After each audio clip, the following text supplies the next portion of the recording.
Assalamualaikum warahmatullahi wabarakatuh. Selamat pagi, salam sejahtera untuk kita semua. Sebelumnya, perkenalkan kami dari kelompok 6 dengan beranggotakan saya sendiri, Marla Siti Rahma dengan NIM 11902321, lalu rekan saya Dewi Komalasari dengan NIM 11902322, Lady Oktaviana dengan NIM 11902324, dan yang terakhir Andika Romdani dengan NIM 11902325. Hari ini saya akan menyampaikan tentang ekonomi manajerial, apa yang terjadi di pasar maupun di masyarakat, diimplementasikan dengan produk maupun sembako berdasarkan permintaan dan penawaran pasar.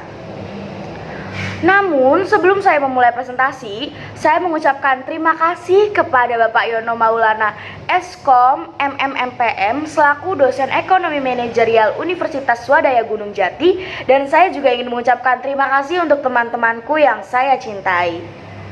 Untuk mempersingkat waktu, marilah kita mulai presentasi ini. Pertama akan dijelaskan oleh saya sendiri. Baik, terima kasih. Sebelumnya, perkenalkan terlebih dahulu, nama saya Marla Siti Rahma. Di sini saya akan menjelaskan definisi ekonomi manajerial. Salah satu pendekatan yang dapat digunakan untuk memecahkan masalah manajerial adalah ekonomi manajerial.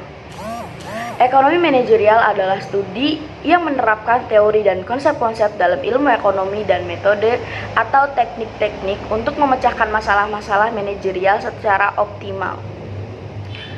Ekonomi manajerial dapat didefinisikan sebagai aplikasi dari teori ekonomi, terutama teori ekonomi mikro, serta berbagai alat dalam analisis dalam ilmu pengambilan keputusan bisnis dan administrasi, yaitu tentang bagaimana perusahaan dapat mencapai tujuan atau sasarannya dengan cara yang paling efisien. Masalah keputusan manajemen ini muncul karena di dalam upaya mencapai sasaran yang telah ditetapkan organisasi menghadapi kendala. Mungkin segitu saja yang dapat saya sampaikan. Terima kasih. Baik, nama saya Lady Oktaviana, NPM 119020324. Di sini saya akan melanjutkan pemaparan materi mengenai sifat manajerial.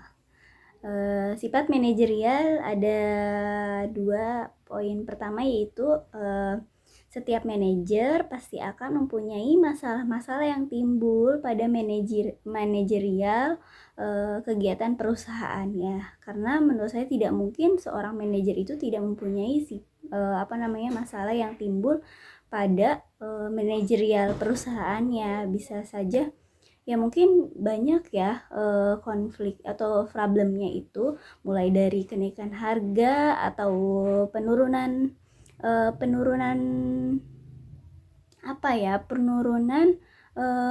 permintaan produk gitu kan. Yang kedua ada masalah yang timbul yang disebabkan oleh kesenjangan antara permintaan di lapangan dengan permintaan si manajer. Misal kayak di pas harga naik, kita di sini ngebahas tentang harga telur ya. Harga telur naik otomatis memang kadang permintaan dari konsumen itu akan sedikit cenderung menurun ya, karena kenaikan harga gitu. Baik, terima kasih. Sebelumnya perkenalkan, nama saya Andika Romdani. Saya ingin menjelaskan peran bisnis dalam masyarakat. Yang pertama, perusahaan terkait dengan masyarakat. Bisnis telah terbukti berkontribusi secara signifikan bagi kesejahteraan sosial. Yang kedua, pemasok, tenaga kerja, dan sumber daya lain memperoleh pengembalian yang cukup bagi kontribusinya. Yang ketiga, konsumen memperoleh manfaat dari jumlah dan mutu barang dan sebagainya. Pemerintah dan masyarakat memperoleh keuntungan dari pajak dan sebagainya. Selain itu, bisnis juga berkontribusi bagi kemajuan ilmu pengetahuan dan teknologi. Selain itu, bisnis juga berkontribusi bagi kemajuan ilmu pengetahuan dan teknologi. Namun, terdapat juga banyak kasus kesulitan maksimisasi sejahtera sosial apabila perekonomian pasar yang sepenuhnya tidak dibatasi. Yang terakhir, pembatasan ini dilakukan melalui mekanisme sistem politik. Terima kasih. Agribisnis broiler atau ayam pedaging dan layer ayam petelur sudah mulai berkembang sejak era 1960-an.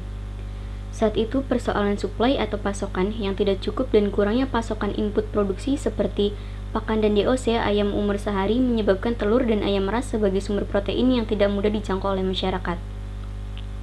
Seiring berjalannya waktu, broiler dan layer yang pada tahun 1970 tidak tercatat dalam statistik pertanian dan peternakan, akhirnya 1970-an ternyata mengalami oversupply produksi telur dan live bird ayam hidup broiler. Masalah kelebihan pasokan ini awalnya ditata melalui keputusan Presiden nomor 50 tahun 1981 tentang pembinaan peternakan ayam. Intinya mengatur produksi telur dan broiler agar tercapai keseimbangan pasokan dan permintaan serta supaya peternak mendapat keuntungan yang memadai.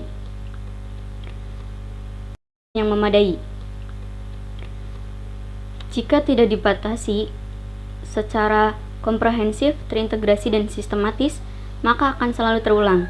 Tidak menguntungkan semua pihak yang ada pada akhirnya menimbulkan kerugian dan ketidakefisienan dalam sistem agribisnis perunggasan secara keseluruhan. Setelah lebih dari 50 tahun, saat ini agribisnis perunggasan broiler dan telur ayam ras telah tumbuh menjadi suatu sistem yang utuh, ditopang subsistem pendukungnya. Agribisnis perunggasan telah berkembang sangat cepat dan terlalu banyak intervensi pembiayaan yang membebani APBN. Respon yang cepat pada permintaan telah mendorong percepatan produksi. Usaha budidaya on-farm, broiler, layer tumbuh cepat di banyak tempat. Permintaan pasar yang luar biasa ini mendorong tumbuhnya subsektor on-farm yang juga diikuti dengan pertumbuhan industri pakan, imbuhan pakan. Oke, baik, di sini saya akan menganalisis kenaikan harga telur di pasaran ya. Mungkin kenaikan harga telur di tahun ini cenderung tidak naiknya tidak terlalu besar dari tahun-tahun sebelumnya dikarenakan pandemi COVID-19 ini ya. Harga telur di pasaran itu kenaikannya mungkin sekitar kurang dari 10% dari harga normalnya. Sebulan sebelum bulan puasa ini atau bulan Ramadan ini, harga telur itu menurut saya normal ya di minimarket atau di pasaran gitu kan, sekitar 20.000 atau 19.900 per kilonya.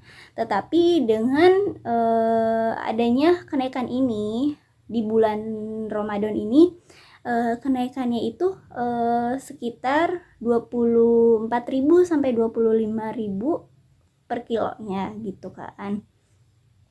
Jadi mungkin perlu kita ketahui ya, karena banyaknya permintaan dari konsumen sehingga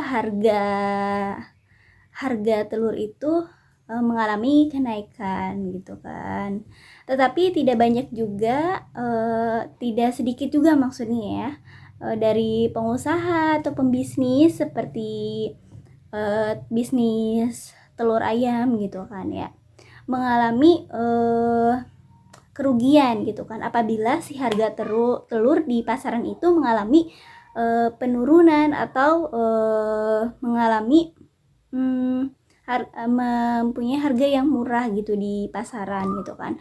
Karena apabila mungkin karena kenaikan harga pakan yang semakin naik gitu kan, tetapi pas dijual itu harga telur di pasaran malah turun gitu kan. Jadi tidak sedikit pembisnis telur itu maksudnya mengalami kerugian yang mungkin ya bisa dibilang cukup besar bagi mereka gitu. Seperti yang kita ketahui ya, semakin banyaknya permintaan dari konsumen, semakin tinggi harga yang akan dipasarkan begitu. Sekian presentasi dari kelompok kami, kurang lebihnya mohon maaf. Wabillahi taufiq wal hidayah. Wassalamualaikum warahmatullahi wabarakatuh.